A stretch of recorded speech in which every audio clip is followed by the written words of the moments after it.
It is 2006, and a vice president steps into an elevator, 12 floors, maybe 40 seconds.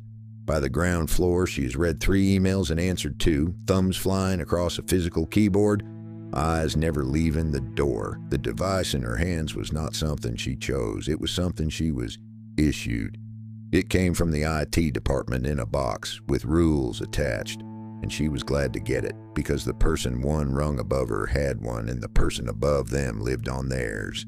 In the corner of that device sat a tiny red light. When it blinked, the world still needed you. People checked it at dinner, at traffic lights, in bed, at 2 in the morning. They called the thing a BlackBerry, and they meant it as a compliment. At its peak, roughly 79 million people carried one. Hold that number. It is the entire mystery of this case, because BlackBerry did not collapse the week the iPhone appeared. It survived the iPhone. It survived the first wave of Android. Its subscriber count kept climbing for years after Steve Jobs walked on stage. Which breaks the story you have probably heard, the lazy one, where BlackBerry laughed at touchscreens and got exactly what it deserved. The real story's colder and far more useful. BlackBerry built the best possible product for one definition of a smartphone. And while 79 million thumbs were still typing, the definition itself changed. BlackBerry ruled the age of secure mobile messaging. Apple and Google won the age of mobile computing. Those are not the same market. This is the case of a company that didn't lose a device war. It lost the right to decide what the device was for. Every company on this channel goes on the same table and gets read through 4 forces. Market, the conditions it competes in, who the customer really is and what the product is really for, money, how it gets funded, how it earns, and what that structure costs, management, the decisions made at the top. Moment, the timing and shocks nobody inside the company chose. All 4 are always present. Only one is ever decisive. BlackBerry is a market case. Management fumbled the response. We will get to the storm, the tablet with no email, the 2 CEOs. The moment lit the fuse, money set the clock, but the force that decided the outcome was the market itself, redefining what a smartphone was for. BlackBerry built a perfect machine for the old center of gravity. Then the center of gravity moved. To see why market is decisive, you first have to respect how good BlackBerry's original market really was. This was not a company coasting on luck. This was one of the strongest business positions in the history of modern technology. Count the customers it served with a single product, 4 hungers at once. Professionals wanted their email away from the desk. Companies wanted security. IT departments wanted control. Carriers wanted high-value subscribers who paid reliably every single month. 4 different appetites, one tight system feeding all of them. And here's the part most retellings skip entirely. BlackBerry was not really selling you a phone. It was selling a managed communication system. The handset was just the part you could touch. Beneath it sat a compressed, encrypted network, an enterprise server installed inside the customer's own building, a carrier contract, and IT department's official blessing. All of it clicked together into one product you could not buy in pieces. And no competitor could copy it by simply building a nicer device. The money followed the system, not the handset. In its 2011 annual report, the company described monthly infrastructure access fees, charged per subscriber account, billed through the carriers, and largely independent of how much data any given user actually consumed. Read that again slowly because it is the exact shape of the old market. BlackBerry ran a toll booth. Every secure message in the world of mobile work passed through infrastructure BlackBerry controlled, and BlackBerry got paid per head, per month, whether you sent 10 emails or 10,000. And stacked on top of the corporate moat sat an accidental consumer one, BlackBerry Messenger, BBM, private, instant, and free between devices. In an era when carriers still charged for individual text messages, if your friends were on BlackBerry, you wanted a BlackBerry. A machine built for the boardroom, it turned into a status symbol in the schoolyard. Nobody planned that. It worked anyway. So in a world where the smartphone's highest value job was secure, controlled, reliable messaging, this system wasn't just good, it was close to perfect. And if you carried one in those years, none of this felt abstract. It felt like the holster on the belt, the red light in the corner of your eye. the inbox that followed you onto the train. Then the job changed, not overnight, layer by layer. The phone became a real web browser, then a music and video player, then something much stranger, a platform other people could build software on top of, then a camera good enough to retire your camera, a map good enough to retire your map, a wallet, a boarding pass, a chat hub, an identity. And with every layer, the winning question quietly rewrote itself. The old question, who makes the best device for mobile work? The new question, which operating system attracts the most users, the most developers, the most apps, the most daily habit? Say those two questions out loud and feel the distance between them. They are not the same contest. They are not even the same sport. In the old market, value came from control, locked networks, approved devices, gatekeepers with clipboards. In the new market, value came from gravity, a self-reinforcing loop where users attract developers, developers build apps, and apps pull in more users, compounding with every turn. Whoever spins that loop fastest bends the entire category around their platform. Control builds walls, gravity builds worlds, and gravity, unlike control, never asks anyone's permission. Now, the unsettling part, the reason this case still matters to anyone building anything. BlackBerry's advantages did not disappear. The security was still real, the keyboard was still faster for pure typing. The device management was still the best in the business. Every single strength survived intact. They just got demoted. From the organizing principle of the category, the reason the category existed at all, down to features, check boxes, nice to haves inside somebody else's platform. That is what it means to lose a market without losing your product. Nothing BlackBerry did well stopped being good. It stopped being what the market was organized around, and past that point, doing it even better changed nothing.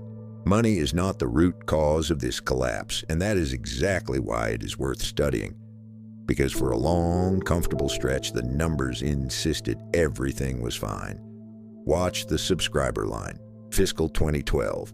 The company reported its base had grown to about 77 million, the quarter ending June 2012. About 78 million, the quarter ending December 2012. And about 79 million, 77, 78, 79, up, 5.5 years after the iPhone, 4.5 after the App Store. Be honest with yourself. If you sat on that board, staring at that line, would you have called it a crisis?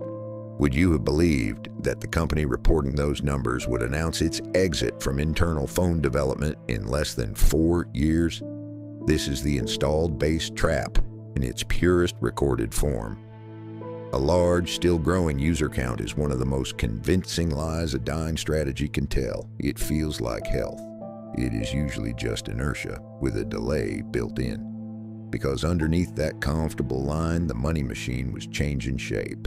Remember the toll booth, the per-subscriber monthly service fee flowing through the carriers.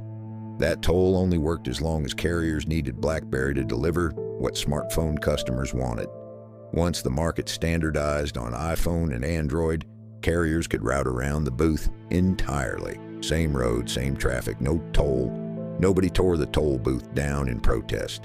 The market simply stopped needing the road it stood on. And you do not have to take my word for the danger. Take BlackBerry's. In its fiscal 2014 filings, the company itself warned that service access fee revenue was under pressure, especially in consumer markets, and that further declines could be significant.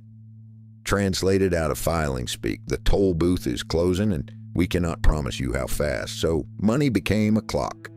BlackBerry was no longer just fighting for relevance. It was trying to rebuild its entire revenue architecture. Replacing a toll booth, the market was routing around, while shipping new products, while calming carriers, all under a deadline set by everyone else's momentum instead of its own. You can hear that clock strike in the write-downs when the company finally bet everything on its new platform. Its fiscal 2014 filings recorded major inventory charges tied to those BlackBerry 10 devices, including the Z10. Picture what that line item physically means. Warehouses of unsold phones built in real factories, marked down on the balance sheet. That is what it costs in actual cash to build for a market. that has already chosen someone else. That is why money does not get the verdict. The balance sheet did not create the threat, the market did. But money is why a company that still felt alive kept running out of room. Every year, less developer patience, less carrier patience, less cash to fund the transition, less time on the clock. Management did not cause the market shift. No executive on earth could have voted it away. But management turned a hard problem into a losing one. And you can watch it happen in one org chart and two products. Start with the org chart because it is genuinely strange. For most of its rise, BlackBerry ran with two chief executives at the same time. Mike Lazaridis, the engineer who built the technology. Jim Balsillie, the deal maker who sold it to carriers and corporations. Two CEOs, one company, one table with two heads. While the machine was winning, the arrangement looked like genius. Inventor and seller perfectly paired. When the market turned, it meant the response to the biggest threat in company history had to pass through two centers of gravity at once. Now the products. Because here's the detail the lazy story always gets wrong. BlackBerry did respond to the iPhone. It responded fast. The responses just came from inside the old logic. Response 1, the storm, 2008. BlackBerry's touchscreen answer, a screen you pressed down until it physically clicked, touch rebuilt to feel like typing.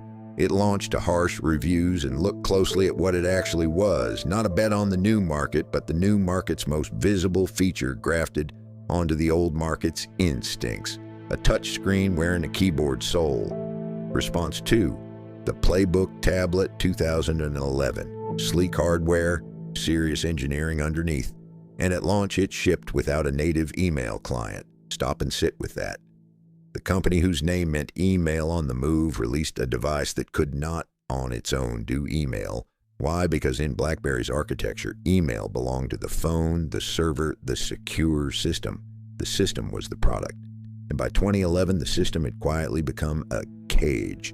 In early 2012, both CEOs stepped down, and Thorsten Hines took over a company that now had to do everything at once.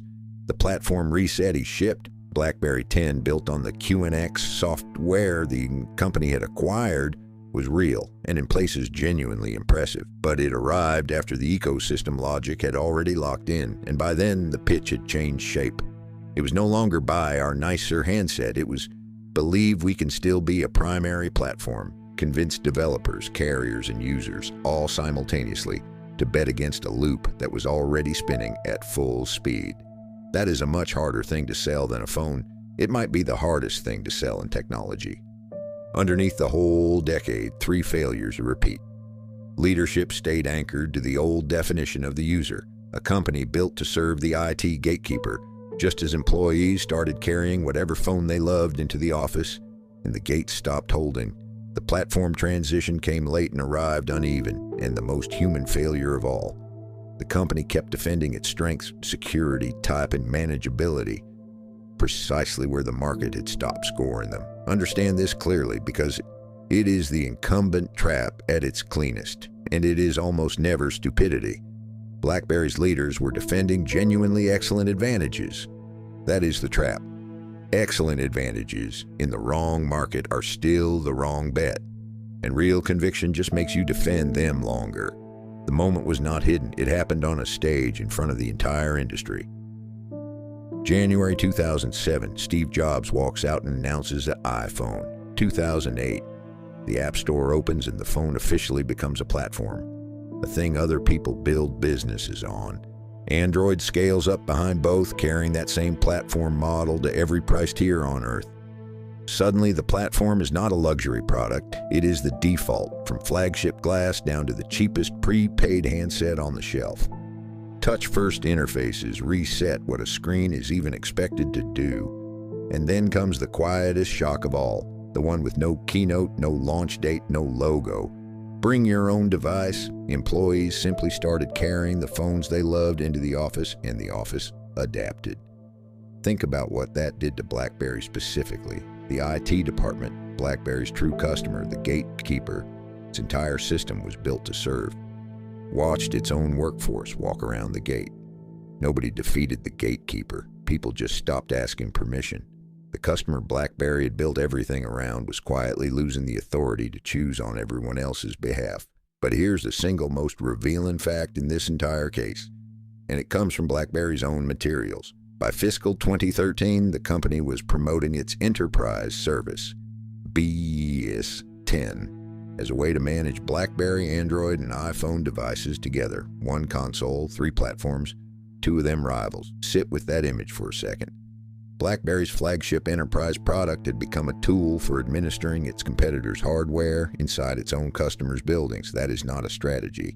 That is a confession. When your last defensible advantage is babysitting the competition's devices, the market has already announced the winner. You are just reading the result out loud. So does the moment take the verdict? No, and be precise about why not. The iPhone did not kill BlackBerry. 79 million subscribers more than 5 years after that keynote prove it did not. What the moment did was force the old model and the new model to compete in public on a stage the whole world was watching, and at a speed no incumbent could dictate. It revealed that BlackBerry's magnificent system had been engineered beautifully, flawlessly, for a future that was not coming. Exposure is not execution. The moment showed everyone where the market had gone. It did not move the market there by itself.